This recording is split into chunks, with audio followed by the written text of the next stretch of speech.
মুম্বাইয়ের এক বুড়ো মানুষ সুভাষ রায় তার ছেলে আকাশকে বিদায় দিচ্ছিল। আকাশ ওমানেই একটা চাকরি পেয়ে গিয়েছিল। ফিরে এসে আকাশ তার সুন্দরী স্ত্রী প্রিয়াকে বাবার হাতে তুলে দিল।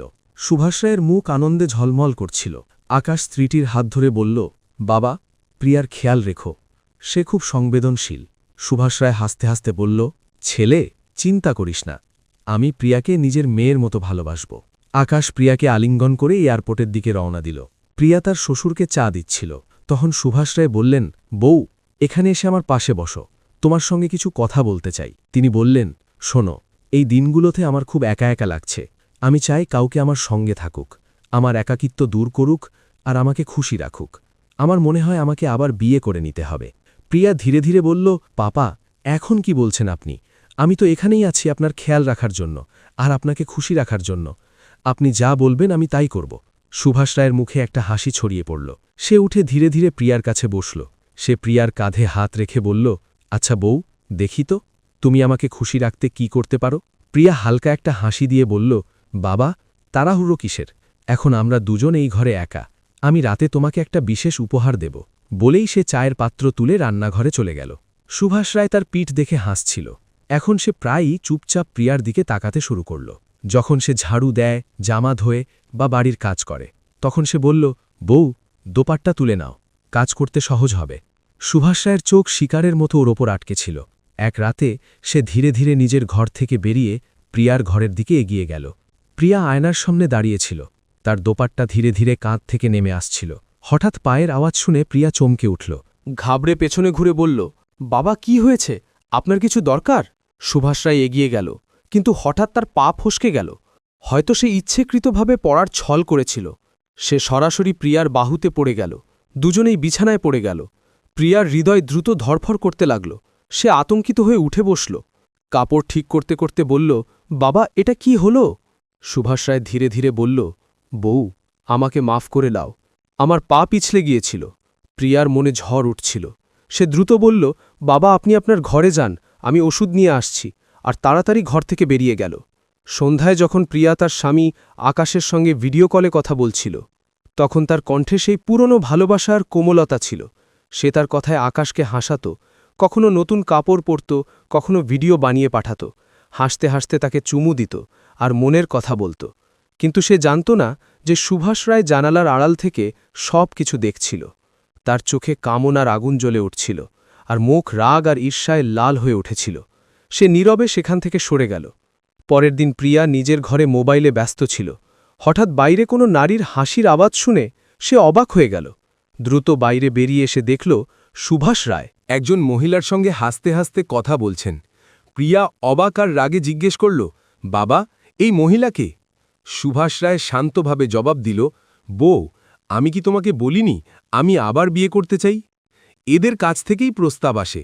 আমি বলেছি আমার জন্য একটা সুন্দর আর ভালো বউ খুঁজে দিতে।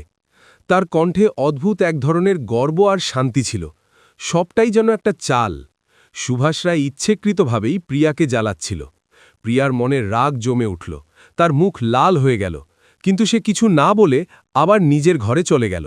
প্রিয়ার মনে ঝড় উঠছিল। সে চাইছিল না সুভাষ রায় আবার বিয়ে করুক, কারণ তার মাথায় ঘুরছিল সুভাষ রায়ের অঢেল টাকা পয়সা আর জমি জমার কথা।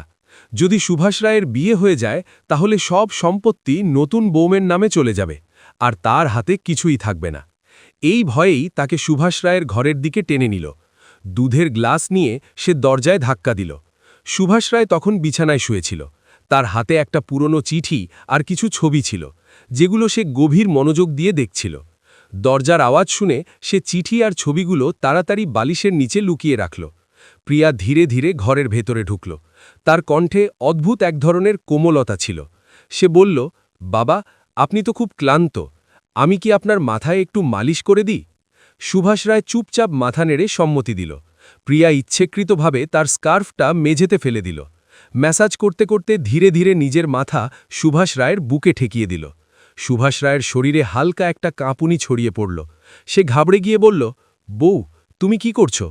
প্রিয়া মিষ্টি কণ্ঠে বলল, বাবা, আমি শুধু আপনার মনটা শান্ত করার চেষ্টা করছি। আমি আপনাকে খুশি করছি, চিন্তা করবেন না। যতদিন আমি এখানে আছি আপনাকে আর দ্বিতীয় বিয়ে করতে হবে না। সুভাষ রায়ের চোখে অদ্ভুত একটা ঝিলিক দেখা দিল।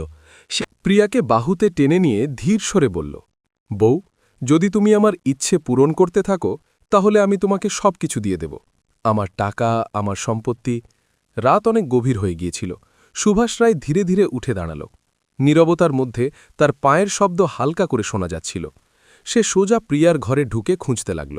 তার চোখ ঘরের চারদিকে দ্রুত ঘুরছিল, যেন কোনো বড় রহস্যের খোঁজ করছে। অবশেষে তার নজর পড়ল আলমারির উপর রাখা ফুলের ছোট একটা তোড়ার দিকে।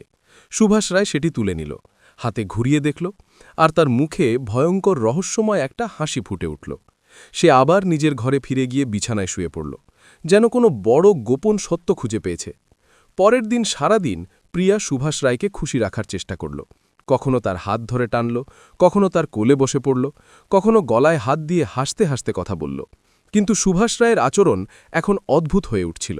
তার চোখ প্রিয়ার চোখের সঙ্গে মিললেই সে সঙ্গে সঙ্গে মুখ ফিরিয়ে নিত, যেন তার মাথায় কোনো নতুন পরিকল্পনা চলছে। সুভাষ রায়ের এই ঠান্ডা উদাসীনতা প্রিয়াকে অস্থির করে তুলল। তবুও সে নিজের চালাকির খেলা চালিয়ে যেতে থাকল। পরের রাতে প্রিয়ার ঘর থেকে করুণ কান্নার আওয়াজ শোনা গেল। কান্নার শব্দ এতটাই ব্যথাভরা ছিল যে সুভাষ রায়, যিনি নিজের ঘরে শুয়েছিলেন, তা শুনে সঙ্গে সঙ্গে প্রিয়ার ঘরের দিকে দৌড়ে গেল। সে দরজা খুলে ঘাবড়ানো কণ্ঠে বলল, বউ, কি হয়েছে? কেন কাঁদছ? সব ঠিক তো? প্রিয়া বিছানায় বসেছিল, তার মুখ অশ্রুতে ভিজেছিল। সে কাঁদতে কাঁদতে বলল, বাবা, আপনি কি করেছেন? আমার জীবন নষ্ট হয়ে গেছে, আমি আর থাকতে পারব না। আপনি আমার সম্মান লুটে নিয়েছেন। সুভাষ রায়ের মুখ ফ্যাকাশে হয়ে গেল। সে ধীরে ধীরে এগিয়ে এসে বলল, বউ, কি বলছো তুমি? তুমি এমন কথা কেন বলছো? কি হয়েছে? প্রিয়া আরও জোরে কাঁদতে লাগল। সে বলল, বাবা, সকাল থেকে আমার বমি হচ্ছে। এসব আপনার জন্যই হয়েছে। আপনি আমার জীবন ধ্বংস করে দিয়েছেন। এখন আমি এই পৃথিবীর মুখ কি করে দেখাব? সুভাষ রায় হতবাক হয়ে গেল। সে বলল, বউ, এটা কিভাবে সম্ভব? আমি তো কিছু করিনি, তুমি ভুল বুঝছ। কিন্তু প্রিয়া তাকে থামিয়ে দিয়ে বলল, বাবা, মনে হয় আপনার স্মৃতি খুব দুর্বল হয়ে গেছে। গত রাতে আপনি আমার ঘরে এসেছিলেন। আপনি যা করেছেন তা একজন স্বামী তার স্ত্রীর সঙ্গে করে, আর এখন আপনি নিজেকে নির্দোষ দেখাচ্ছেন। প্রিয়ার কান্না ধীরে ধীরে চিৎকারে রূপ নিল, যেন পুরো মহল্লাকে জাগিয়ে তুলতে চায়। এই নাটক এখন ভয়ঙ্কর।